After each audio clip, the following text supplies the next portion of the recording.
नमस्कार। दिवाली की आपको हार्दिक शुभकामनाएं। दिवाली का 5 दिवसीय जो त्यौहार है, जो धनतेरस से आरंभ होता है और भैया दूज तक चलता है, वो आरंभ होने वाला है। और आप सभी के घर में दिवाली की धूमधाम अभी से स्टार्ट हो गई होगी, दिवाली की हलचल स्टार्ट हो गई होगी। दिवाली की आप लोगों ने खूब जोरों शोरों से तैयारी भी आरंभ कर दी होगी।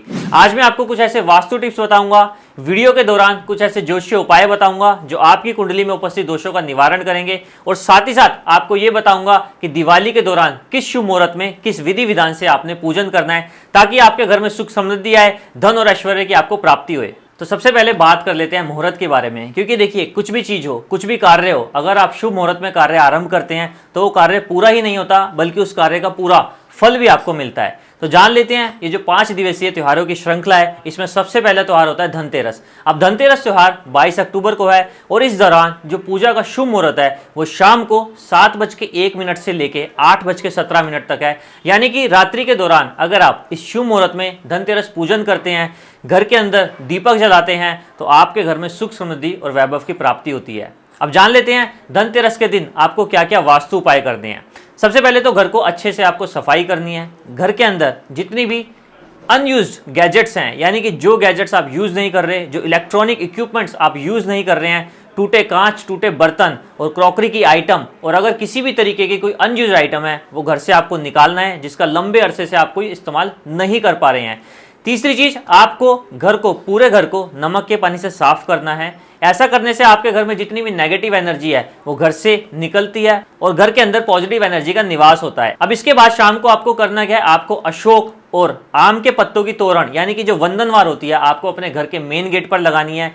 धनतेरस, जैसे कि नाम से ही पता लगता है, धन का आगमन, यानी कि आपको इस दिन धन के देवता कुबेर जी की पूजा करनी है। कुबेर पूजन के दौरान आपको ये जरूर याद रखना है कि नॉर्थ डायरेक्शन आपके घर की साफ सुथरी हो। आज के दिन नॉर्थ ईस्ट डायरेक्शन में आपको आज के दिन कुबेर पूजन करना है। तो इस चीज का आपको खास तौर पर ध्यान करना है कि जब पूजा आप कर रहे हैं, तो घर में जो पूजा करने के दौरान आप मूर्ति रखते हैं या जो भी आप फोटो या फिर उनकी प्रतिमा रखते हैं, तो आपको वो नॉर्थ ईस्ट डायरेक्शन यानी कि घर के ईशान कोण में रखनी है, और पूजा करते समय आपका मुख पूर्व या फिर उत्तर दिशा की तरफ होना चाहिए। इसके अलावा आज के दिन नई चीजें खरीदने का भी शुभ दिन होता है। आज के दिन आप घर के अंदर किसी भी तरीके का कोई बर्तन या फिर आप ज्वेलरी, सोने के कॉइन, सिक्के ला सकते हैं। और मैंने ये भी देखा है कई लोग आज के दिन सेफ यानी कि घर में तिजोरी भी लाते हैं। अब अगर आप घर में तिजोरी ला रहे हैं तो आपको इस चीज का जरूर ध्यान रखना है कि तिजोरी आपकी नॉर्थ डायरेक्शन में होनी चाहिए, और तिजोरी जब आप स्थापित करते हैं तो उस जगह का कलर यानी कि जो वॉल्स का कलर है वो येलो होना चाहिए वास्तु अनुसार। और खास तौर पर जब आप तिजोरी रखते हैं तो तिजोरी के नीचे किसी भी तरीके का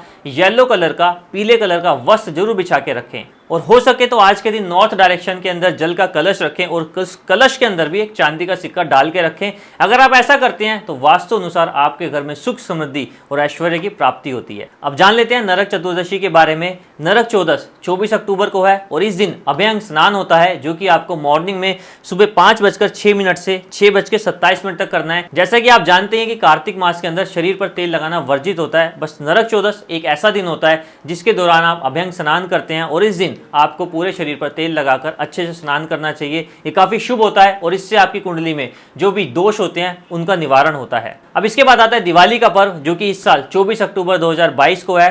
5 दिवसीय जो त्योहारों की श्रृंखला होती है, इसमें सबसे मेन पर्व है दिवाली। इस दिन हम लक्ष्मी पूजन करते हैं, और लक्ष्मी पूजन के साथ ही हम घर में सुख समृद्धि और वैभव की कामना करते हैं। अगर लक्ष्मी पूजन आप शुभ मुहूर्त में करना चाहते हैं तो उसके लिए आपको 6:53 से 8:16 तक का शुभ मुहूर्त है, जो कि घर के लिए काफी अच्छा मुहूर्त है, जिसके दौरान अगर आप लक्ष्मी पूजन करते हैं तो आपकी सारी मनोकामना पूर्ण होती है। लक्ष्मी पूजन के दौरान भी आपको कुछ एक चीजों का ध्यान रखना चाहिए। जैसे कि लक्ष्मी पूजन होता है वो आपको नॉर्थ ईस्ट डायरेक्शन में करना चाहिए, यानी कि जो आप गणेश, लक्ष्मी और सरस्वती जी की प्रतिमा घर में रखते हैं वो नॉर्थ ईस्ट डायरेक्शन में रखनी है।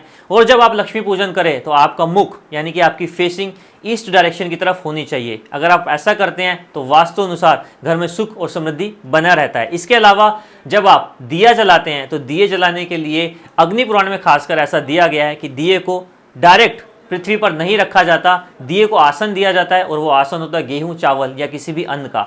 यानी कि आपको पहले पृथ्वी पर अन्न, गेहूं या फिर चावल के कुछ दाने रखने हैं, और उसके बाद उसके ऊपर दिया रखना है। और जब आप दिया जलाते हैं तो कोशिश करके दिए का मुख नॉर्थ डायरेक्शन या फिर ईस्ट डायरेक्शन की तरफ होना चाहिए। जो दिए की लो होती है वो आपको इन 2 दिशाओं की तरफ करनी चाहिए। लक्ष्मी पूजन के साथ साथ घर में अखंड ज्योत भी रखी जाती है। अब अखंड ज्योत अगर आप घर में रख रहे हैं तो घर के आग्नेय कोण में होनी चाहिए, यानी कि साउथ ईस्ट डायरेक्शन में होनी चाहिए। इसके अलावा एक चीज का का और ध्यान रखना चाहिए, जब हम लक्ष्मी पूजन करते हैं उसके दौरान हम फूल पत्ते अर्पित करते हैं, तो आपको इस चीज़ का जरूर ध्यान रखना है कि फूल पत्ते इत्यादि बासी नहीं होने चाहिए और जैसे वो होते हैं उनको वैसे ही चढ़ाते हैं। नॉर्मली मैंने देखा है कि फूल पत्तियों को तोड़ के भगवान के ऊपर अर्पित करा जाता है, ऐसा नहीं करना चाहिए। ये बात जरूर ध्यान रख लीजिए कि तुलसी का पत्ता और गंगा जल दो ऐसी सामग्रियां हैं जो कभी बासी नहीं होती हैं, तो इनको अगर आपने पहले से भी घर में रखा हुआ है तो आप इसे पूजा में यूज कर सकते हैं। इसके अलावा जब आप गणेश लक्ष्मी पूजा में रखते हैं तो कोशिश करके गणेश लक्ष्मी मिट्टी के हों। इसके साथ साथ आपको एक चीज का और ध्यान रखना है, गणेश लक्ष्मी पूजन के दौरान जब आप गणेश लक्ष्मी या सरस्वती जी की प्रतिमा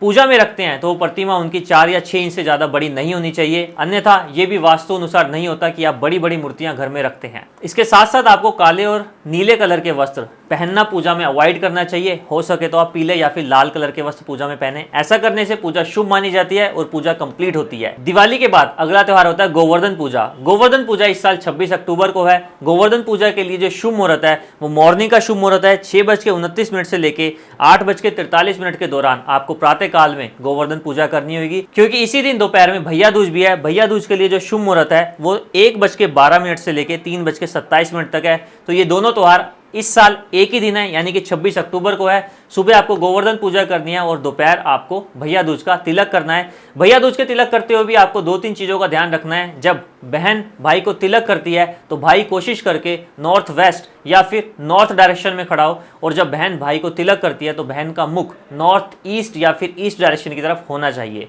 और इसी के साथ साथ आपको डिस्क्रिप्शन में एक लिंक मिलेगा, लिंक के अंदर में मैंने वो सारी डिटेल्स दिया है जो मैं इस वीडियो में कवर नहीं कर पाया हूँ। शुभ मुहूर्त से लेके वास्तु उपाय और आपकी कुंडली में जो भी दोष हैं उन दोषों का आप दिवाली पर्व के दौरान कैसे निवारण करें, ये सारा कुछ उसमें डिटेल में मेंशन है। इसी के साथ साथ दिवाली पूजन की जो सामग्री है और दिवाली पूजन का जो विधि विधान है, साथ ही साथ आपको किन मंत्रों का जाप करना है, कौन सी आपको पूजा पाठ के अंदर चीजों की जरूरत है, वो सारा इस लिंक के अंदर मेंशन है। एक बार फिर आपको दिवाली की हार्दिक शुभकामनाएं। मेरी यही मनोकामना है आज के दिन की आपके घर लक्ष्मी जी का निवास हो, जो भी आपके संकट हैं उनका निवारण हो, सुख समृद्धि और वैभव की आपको प्राप्ति हो। नमस्कार।